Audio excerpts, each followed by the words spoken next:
Jesus Christ. Shout out to Dropsite News for confirming what many of us said last year when all these people were trying to give us hell because we were voting third party.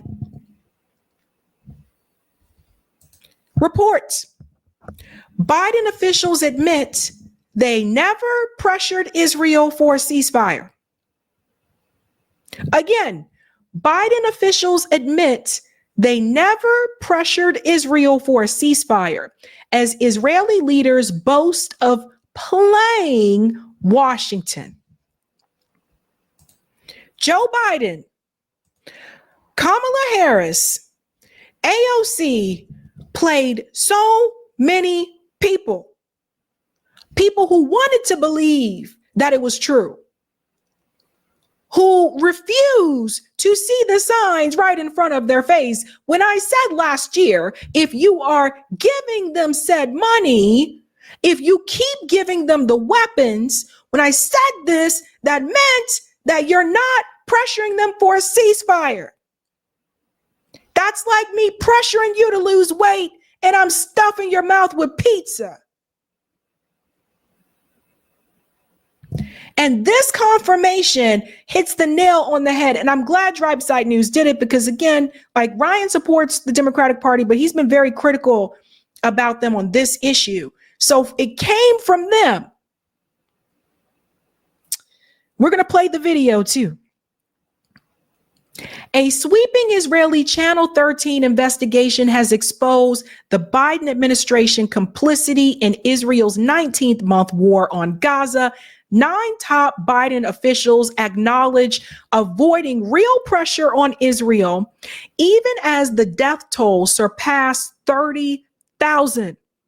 Israeli leaders openly bragged they dragged about the war, playing for time until Trump's return. Let me pause there for all the people listening, especially for those who are Palestinian Americans, Arab Americans, etc. Let me make something very clear. Biden and Kamala Harris dragged their feet to delay for Trump's return. They basically sacrificed your people to wait for Trump's return.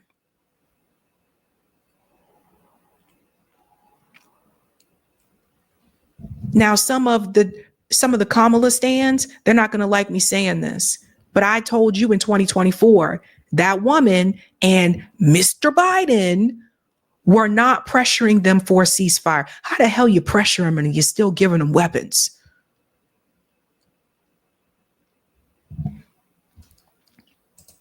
Boop. Former National Security Advisor Jake Sullivan, Ambassador Tom Nides, and others defended their unwavering support for Israel, even as they admitted enabling a campaign one U.S. aide described as killing and destroying for the sake of killing and destroying. We'll get back to the rest of this investigation. I want you to see the video from Channel 13. The most significant political peril of Joe Biden's political career.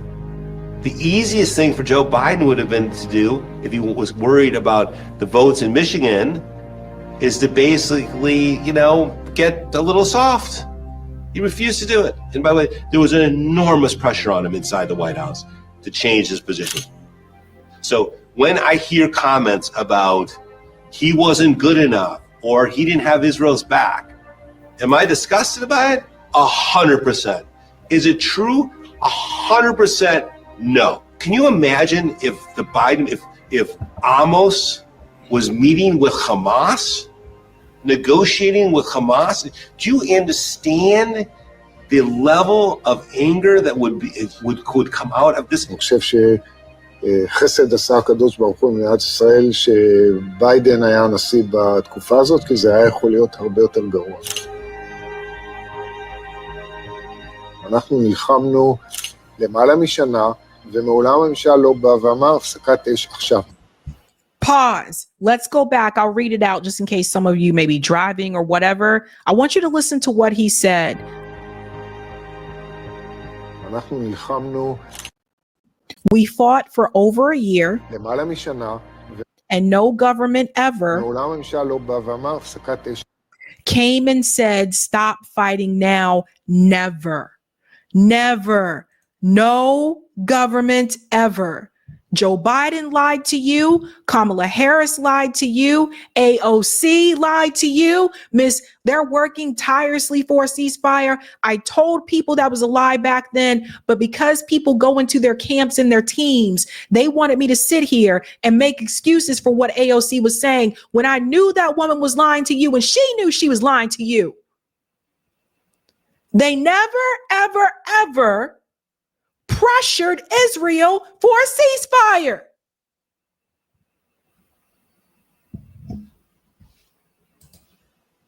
עכשיו, מעולם לא. זה לא דבר מובן מאליו.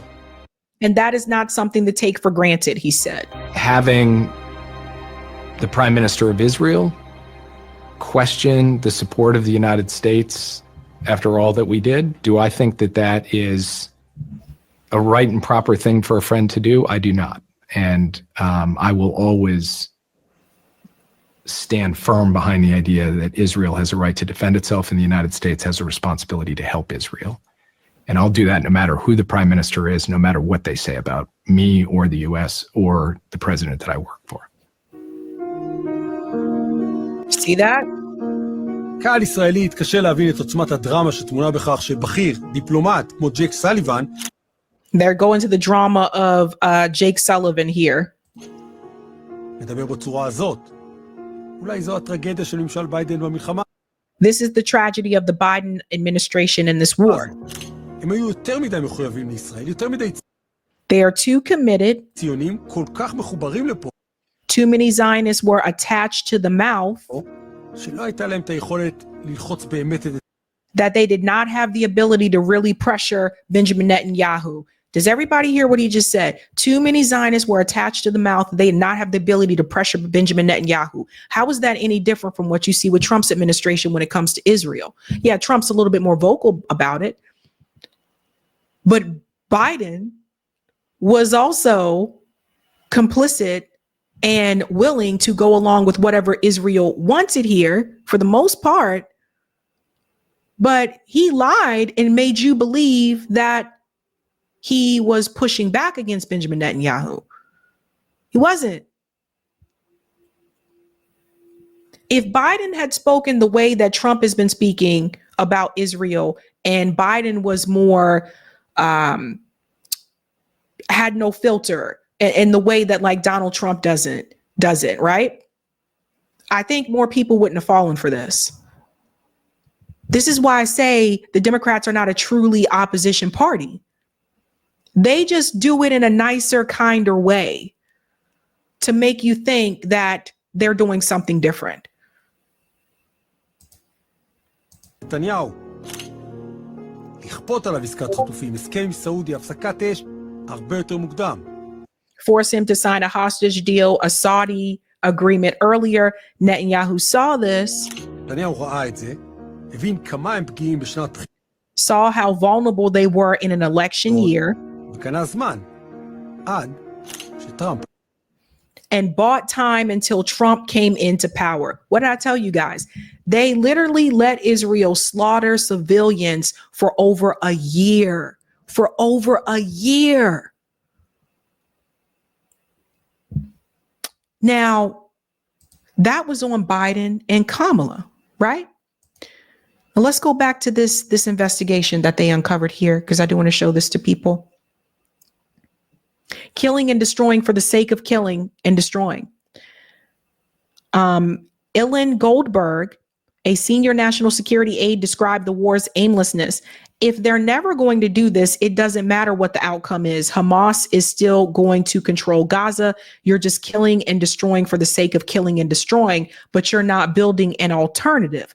U.S. officials pushed a post-war plan modeled on the anti-ISIS campaign, posing that Arab states temporarily secure Gaza, but Netanyahu blocked it, refusing any role for the Palestinian Authority.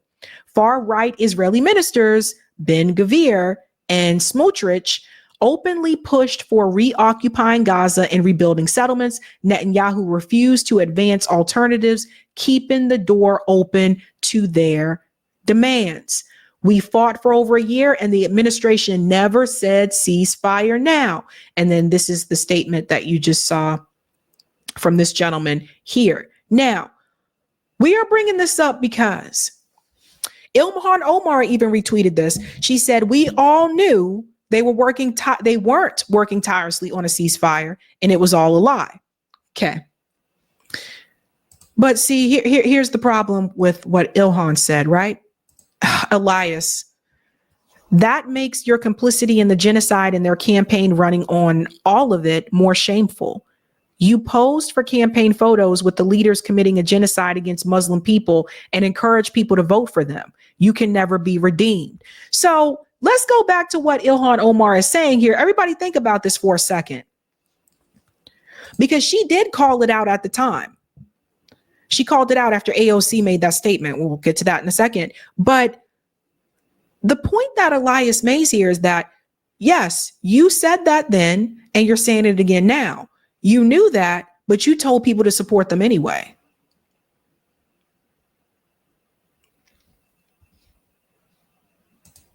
You knew it and you didn't fight it. You didn't fight against it. And we all cannot forget, Jesus Christ, the memorable statement here from AOC at the Democratic National Convention. And she is working tirelessly to secure a ceasefire in Gaza and bringing hostages home. AOC lied to you when she said that, and she knew that she was lying. And you know she knew she was lying because Ilhan Omar checked her right after that and said they're not working tirelessly on a ceasefire. This is what you would get with President AOC. This is what I'm trying to tell people. AOC is reminding me too much of Barack Obama. They kind of say all the right things and tell you they got progressive ideas and all this kind of stuff. But when it comes down to their political career, they get right in line with dim leadership and dim establishment. AOC knew she was lying when she was on that stage. And I sat here and I told everybody about that. And all the Kamala stands like, oh, you're just an AOC hater. Oh my God, just give her a chance. Kamala. This is what I mean when I say it's a cult. But I think a good amount of them knew that she was lying as well. AOC went right on to the Majority Report not too long ago, actually. Did they ask her about this working tirelessly for a ceasefire? No, of course not. They want access. And I'm greatly concerned about the future of independent media. It's become very clear to me that a number of people in independent media are more concerned about access than telling the truth. That more and more of them are trying so hard to be just like corporate media. And in doing so, that does include access to certain people. But if people aren't willing to come onto your show because you criticize the way they legislate or any political moves, then they just don't come on the show. And so many people sat up here and defended what she was saying here, knowing it was a lie. And behind the scenes, knowing it was a lie. And they sat right there, and I saw these people say right there to their audience that this was true. And behind the scenes saying something else. Because they have audience capture. Sometimes you guys agree with me, sometimes you don't. Great. I love that. Because I don't want you to agree with every damn thing I say. That shit would freak me out.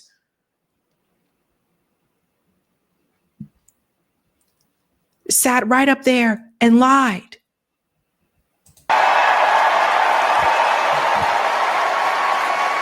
It was just a complete lie that Kamala Harris is doing anything to push a ceasefire. Miss AOC, who not too long ago called it a genocide, right? She called it a genocide. But still supported Joe Biden and said he was the best She candidate. said Joe Biden is enabling a genocide before posing for a cute photo with him in their Ray-Ban aviator glasses.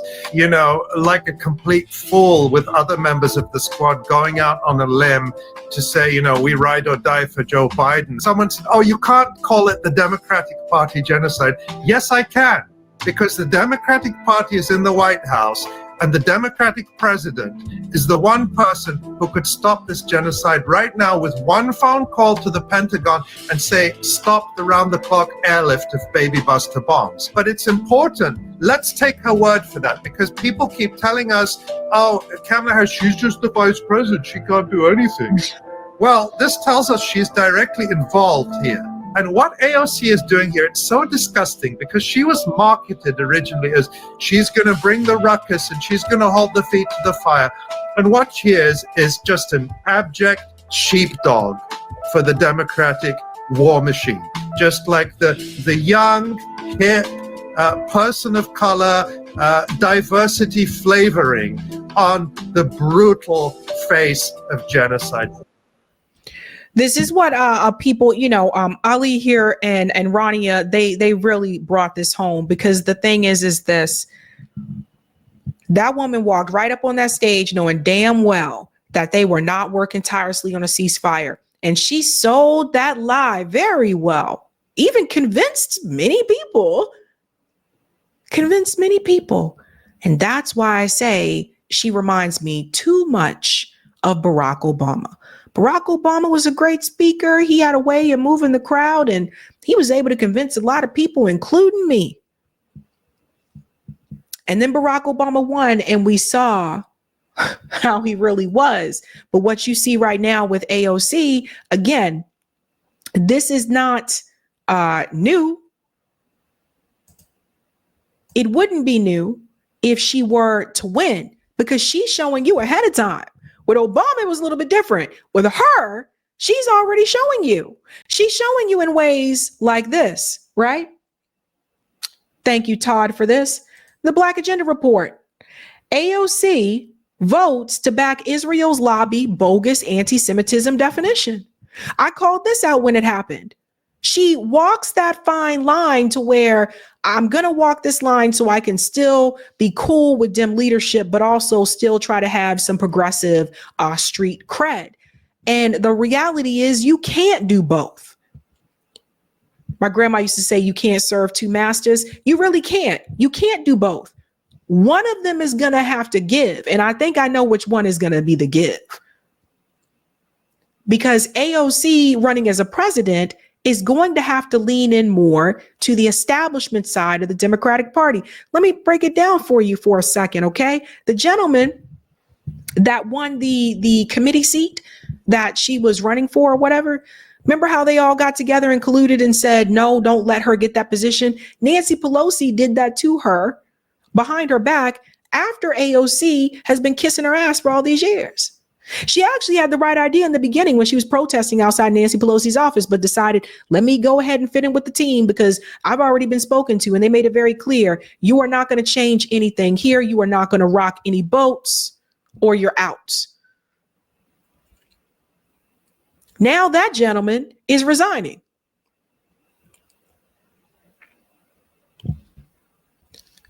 All of these people lied. Kamala, AOC, Biden, and I told you they were lying to you. But people wanted to believe. I know what that's like. I had hope when Obama ran too. I had hope when Bernie ran in 2016. I had hope when Bernie ran in 2020. But even these people with the progressive agendas, they still caved to Dem leadership when it's time to hold the fucking line. They don't hold the line. They're not giving you anything different. They're not starting anything new. And here is Bernie Sanders confirming that himself. Because this ties the whole discussion together, folks. Let's talk about what you have called your oligarchy tour. You and Congresswoman Alexandria Ocasio-Cortez have been crisscrossing the country, warning of an emerging oligarchy. Senator, you told the New York Times, I'm going to read this quote, one of the aspects of this tour is to try to rally people to get engaged in the political process and run as independents outside of the Democratic Party. As someone who twice ran in the Democratic presidential primary, are you trying to strengthen the Democratic Party? Or, Senator, are you trying to start a third party? Now, we're not trying to start a third party. What we're trying to do is strengthen American democracy.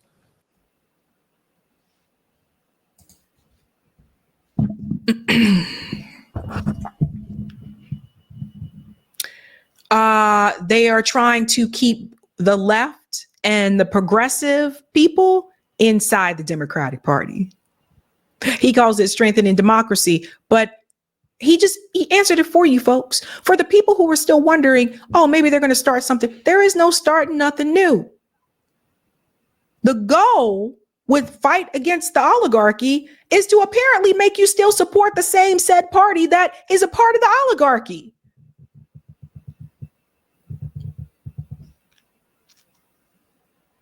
I don't know what to tell everybody. I don't know how more clear it can be.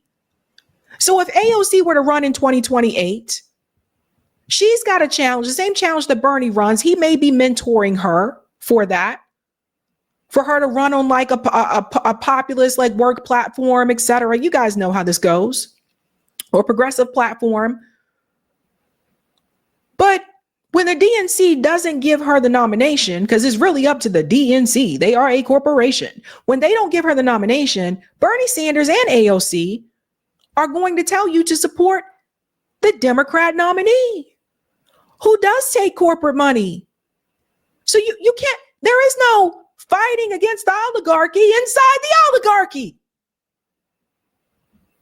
Let me say it again. There's none of that. None of that. This is not a mob movie where you infiltrate the mob.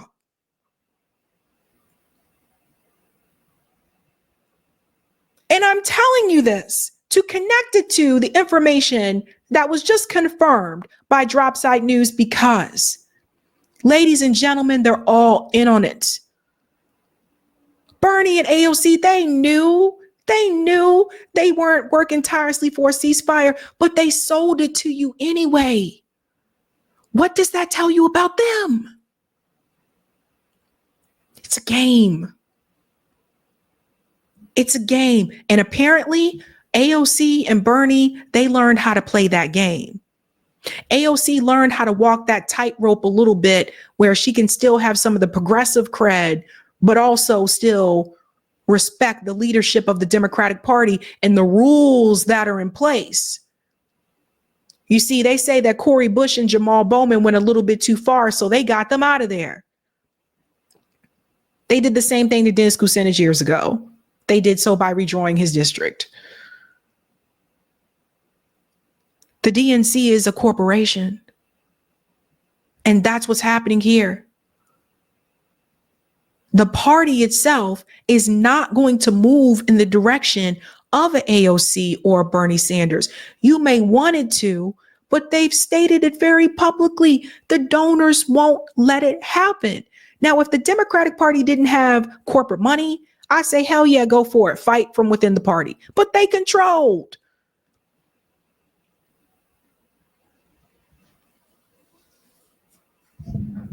So that's not changing. But they knew all along. They knew. Biden knew. Kamala Harris knew. And, of course, AOC knew. They all knew, ladies and gentlemen. And they literally sat here and they played the American people. Now, if you're new, I'm not a Republican. I'm not a Democrat. I supported Bernie in 2016, in 2020, and then I woke the fuck up.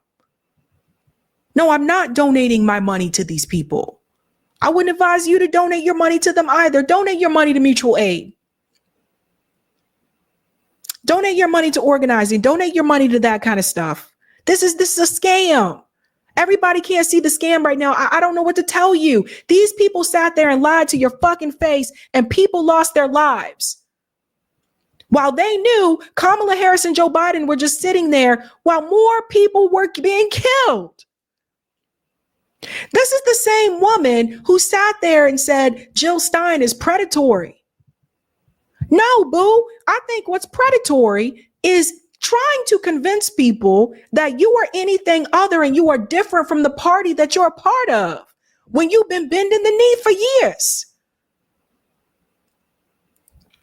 For the people who criticize you guys, who voted third party, those of you who voted for Jill, Cornell, Claudia, etc., for the people who criticize you for voting third party, you did the right fucking thing. Jill Stein and Cornel West and Claudia de la Cruz, they didn't waver on how they felt about war, Gaza, Israel. They didn't waver. AOC wavered. Kamala wavered. Biden wavered. Bernie's still out here now, won't call it a genocide. Don't let these people shame you, especially the punks online. I don't even know if half these people real any damn way. You did the right thing. And if you are wondering if you did the right thing, now with this confirmation from DropSite, now it is confirmed that you did the right thing. They were never pushing for a ceasefire. These people are liars. These people are frauds. And these people serve the establishment, work for the establishment, and they are never going to fight for working class people as long as they are sold out to the same oligarchy that they pretend to fight against. Hey guys, this was a Sabby clip. If you like what you saw, hit that like button and subscribe.